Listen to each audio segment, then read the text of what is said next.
On November 19, 2012, Chris MacCallum was reported missing by his wife Trisha. According to her, they had gone camping a few days prior in the wilderness of Siskiyou County, California, but on the first night, she and the kids returned home because they were cold. Trisha said she went back to the campsite the following morning to pick Chris up, but he and all of the equipment were gone. The problem with that story was, when authorities went out to the campsite to take a look, there were broken tent poles and tent stakes scattered around. If Trisha had been there, how had she not noticed that? That's when Trisha's story changed and she became tangled in her own web of lies. This is Monsters.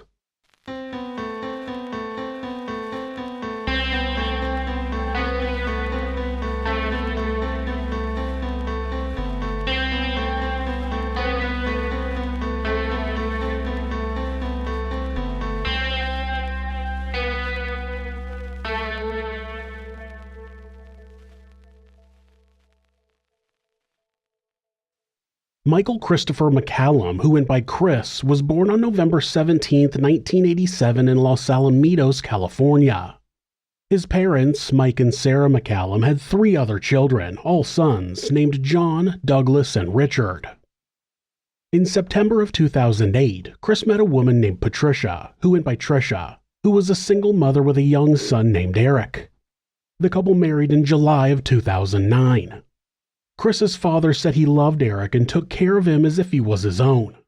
The MacCallums were living at Trisha's grandmother's house in Medford, Oregon by then, and Chris began attending Rogue Community College, hoping to become a dentist. On October 8, 2009, Trisha gave birth to a daughter named Cora. Unfortunately, they weren't able to continue living with Trisha's grandmother, and since the job market in Medford was weak, the family moved to San Antonio, Texas, and Trisha decided to join the U.S. Army.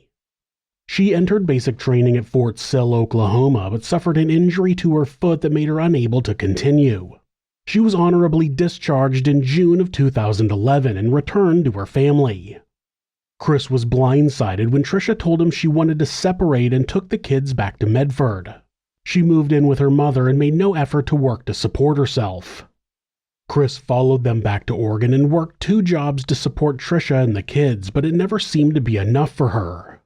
Still, in September of 2012, Chris and Trisha reconciled and moved back in with each other.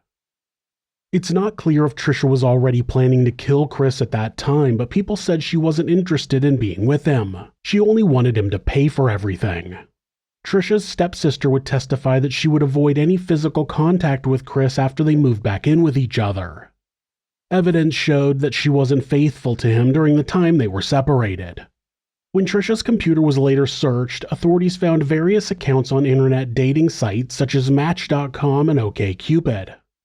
Not only that, but she had profiles on SugarDaddyForMe.com and SeekingArrangement.com, both popular sites for people looking for a more transactional relationship.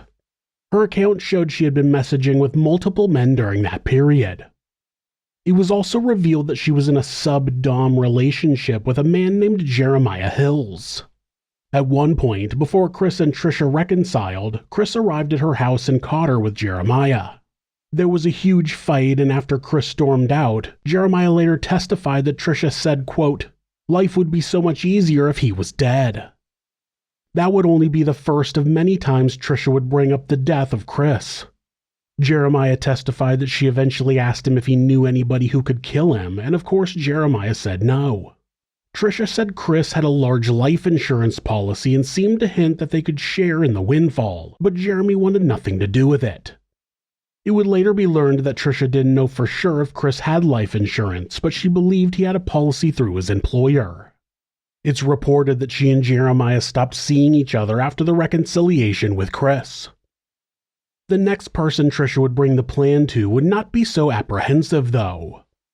Trisha had a stepsister named Amber Lubers, and though their parents were no longer together, they had remained close. Trisha brought up the idea of killing Chris, and Amber brainstormed ideas with her. You know, like good sisters do. Trisha wanted to make it look like an accident, so they came up with the plan of taking him camping where they could make it seem like an outdoor accident had happened. Amber had been camping with her ex-husband at the Applegate recreation area previously and thought it would be the perfect place. Applegate Lake is in Oregon, with its southern edge just above the state's border with California.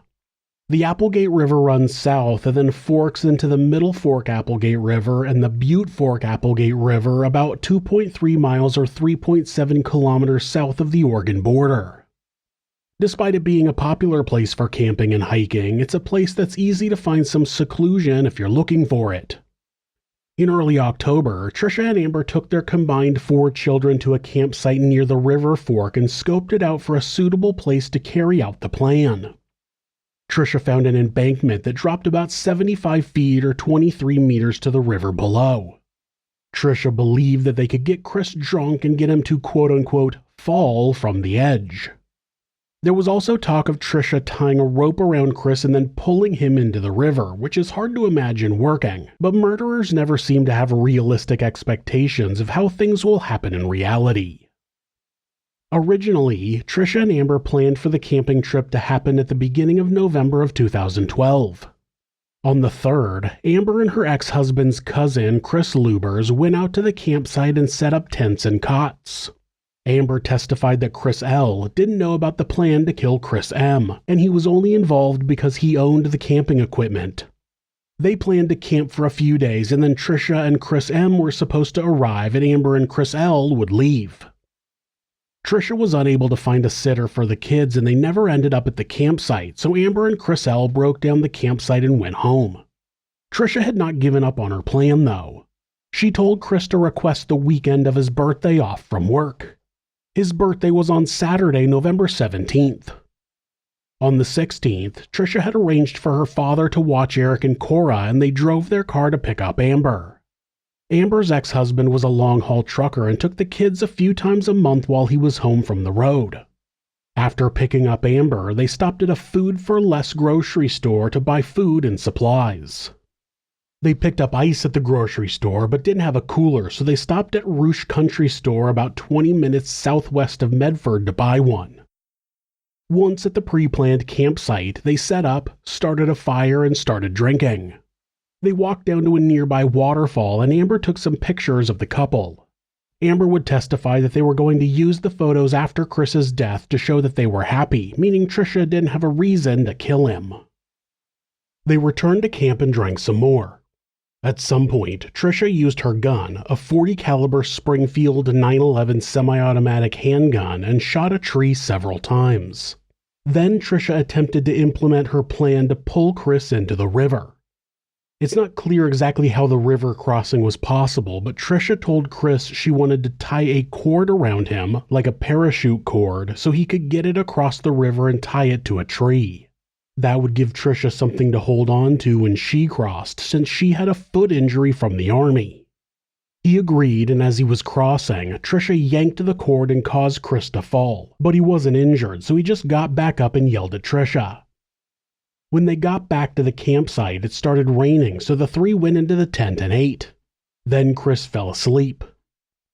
According to Amber, Trisha was trying to come up with a plan to kill Chris and make it look like an accident, and she was, of course, trying to talk her out of it. Trisha suggested tying up the sleeping bag and dumping it in the river, but she decided that wouldn't work. The two packed up everything from inside the tent besides Chris and his sleeping bag and loaded it into the back seat of the car. Then Trisha got out her gun and walked to the tent. The passenger side of the car was facing the tent, so Amber got out and crouched down behind the driver's side of the car. She said she heard a handful of shots, and then Trisha returned and loaded a second magazine. She calmly walked back to the tent and unloaded the magazine, all 7 rounds into Chris. I guess making it look like an accident was no longer part of the plan. Trisha returned to the car again and said she needed Amber's help. Back at the tent, the women took Chris's pants, wallet, and coat. They broke the tent poles and scattered them around with the tent stakes. Then they rolled Chris's body up in the tent and tied it up. Their plan was to load it into the trunk of the car, but he was too heavy, so they pushed the rolled-up tent over the ravine. Trisha tossed the gun and both clips into the waterfall. Back in Medford, they stopped at a Jack-in-the-Box fast food restaurant and ordered food to have a receipt. showing they had left the campsite at about midnight. Then they went to Trisha's house. The following morning they cleaned up, unloaded the car, and took the clothes they had been wearing as well as Chris's jacket to a St. Vincent de Paul donation center. When Chris failed to show up by Monday, Trisha called the Jackson County Sheriff's Department and reported him missing. When Deputy James Biddle called Trisha to follow up, she told him that they had been camping and seemed to claim her kids were with her. She also did not mention Amber, wanting it to seem like a family camping trip. She said it was too cold Friday night, so she wanted to leave, but Chris didn't. They argued and she decided to take the kids and go home, planning to return the next morning to pick her husband up. According to Trisha, she had not only left all the camping gear with Chris, but she also left him her Springfield 911 and both magazines. She said that when she returned the next morning, nothing was there. She claimed that Chris had been expecting a friend to show up at the campsite, so she assumed he had packed up and left, and since he had taken off in their relationship before, she didn't immediately think he might be missing. The deputy called Chris's employers as well as friends and family, but nobody had seen him.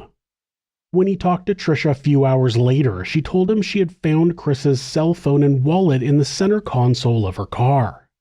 The deputy questioned why it took her so long to see them, and he even brought it up as a discrepancy in her story at the trial, but her defense pointed out that most people don't look in their center console every day.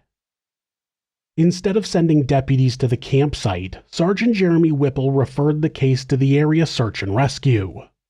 A deputy from the Siskiyou County Sheriff's Department was sent out to the campsite after dark on the 19th, but he said he didn't see anything.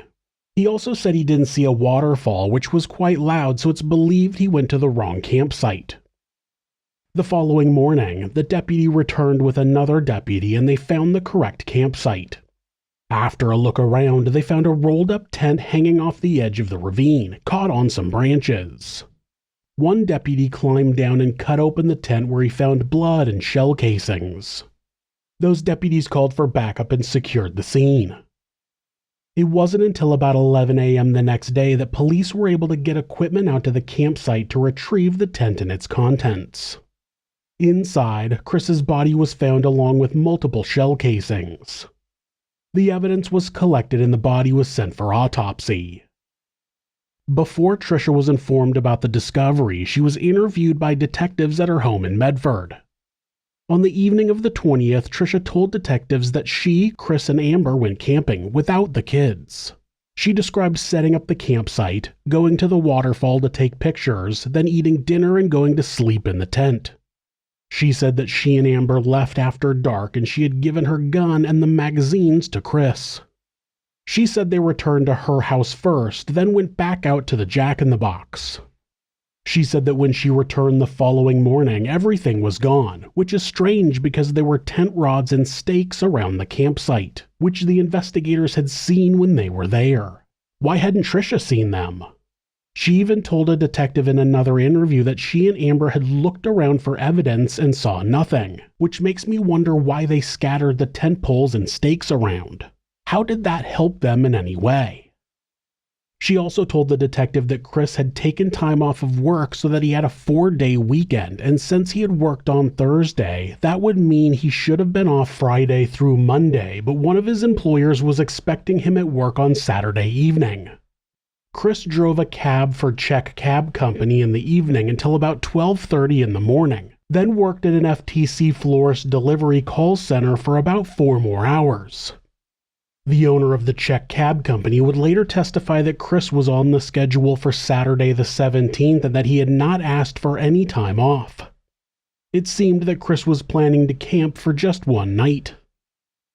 The lead investigator, Detective Brian Scott, returned to Trisha's house the following morning to inform her that the tent with a body inside was found. They had not positively identified the body yet, though. A few hours later, Detective Scott called Trisha to let her know the body was Chris's and he needed her to come in for an interview. During that interview, Detective Scott told her that she and Amber were the most likely suspects. Trisha denied any involvement, but her story changed slightly when she told Detective Scott that they had arrived at the campsite on the 16th at just before daybreak. She said it was before the sun was completely up.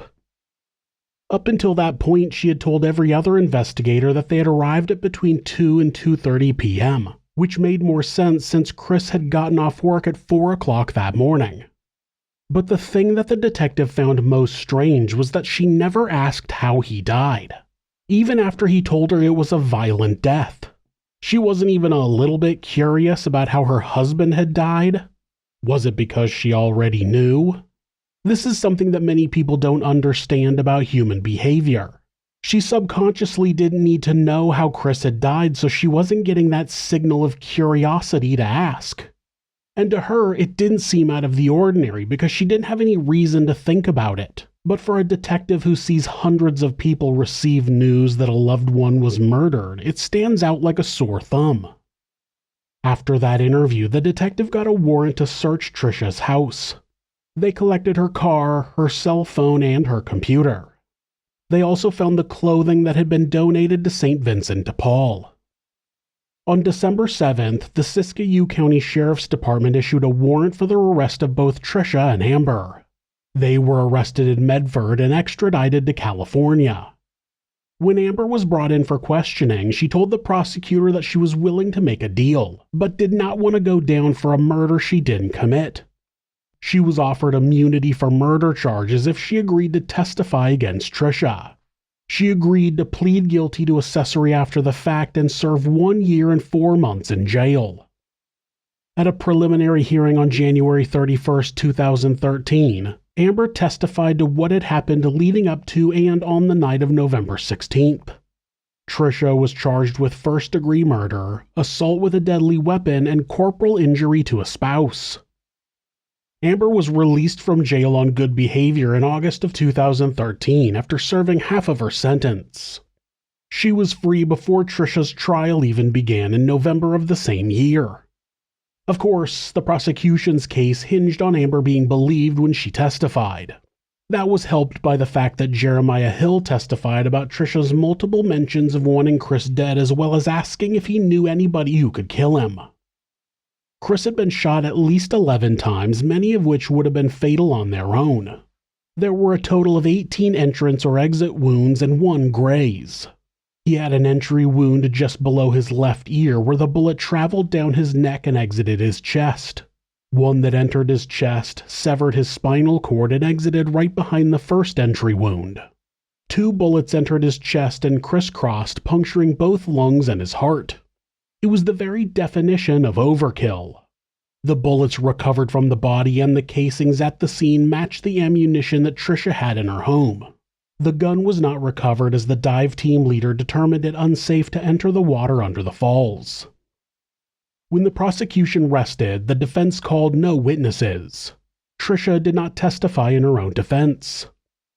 On December 16, 2013, Patricia MacCallum was found guilty on all counts, including the special enhancements, using a firearm in the commission of a crime, and discharging a weapon with intent to create great bodily harm. Before Trisha's sentencing happened, her defense asked for it to be postponed so he could file a motion for a new trial. That didn't end up happening, and on March 26, 2014, the judge received a letter from Trisha asking to be assigned a public defender. That pushed back the sentencing hearing again, so the new lawyer had time to prepare. In October, Trisha's new defense filed a motion for a new trial for 3 reasons. The first was ineffective assistance of counsel, that being her former lawyer, because he had not instructed the jury that under California law, a defendant cannot be convicted solely on the testimony of an accomplice. There were 2 problems with that argument. The first was that, in giving that instruction, her lawyer would have been claiming that Amber was an accomplice, which would have also admitted that Trisha had committed a crime. The second was that she had not been convicted solely on Amber's testimony. It was the most important piece of evidence, but there was other evidence such as the testimony of Jeremiah Hill and the murder weapon having been her own gun. Though they weren't able to recover the gun, she admitted it was hers, and detectives had found a partial box of .40 caliber ammunition in her home that matched the bullets used in the murder. It also didn't help that her own story changed multiple times and still had inconsistencies. The second reason was new evidence, which was an affidavit from Amber's former cellmate in jail saying Amber had told her 3 different versions of how they had disposed of Chris's body. Again, something that still showed Trisha had committed a murder, and it wasn't a credible source. The third reason was prosecutorial misconduct because, according to Trisha, the prosecutor had vouched for Amber's credibility in court. The prosecutor argued that, if that had happened, the defense could have objected at the time. After reviewing the motion and arguments, the judge denied Trisha's request for a new trial. On January 20, 2015, after hearing emotional victim impact statements, the judge sentenced Patricia MacCallum to a total of 50 years to life in prison for the first-degree murder and aggravated assault. For the other counts, a total of 29 years was added but stayed. That meant that they would only be added in the event that Trisha won an appeal on one of the other charges. Her defense immediately filed that appeal and requested bail while she awaited appeal, which is absolutely fucking hilarious. The judge denied bail. On July 18, 2018, the Court of Appeals denied her appeal. She won't be eligible for parole until 2065, when she'll be 79 years old. She doesn't seem like the type of monster that will ever admit guilt and show remorse, so she will likely die in prison. Thanks for watching This Is Monsters. New episodes are uploaded twice a week on Mondays and Thursdays. There are occasional bonus episodes covering unsolved cases and criminal history. If you have a suggestion for a case you think I should cover, leave it in the comments. You can always follow the channel on Instagram at thisis_monsters and purchase merch at thisismonsters.com. Thanks so much, and be safe.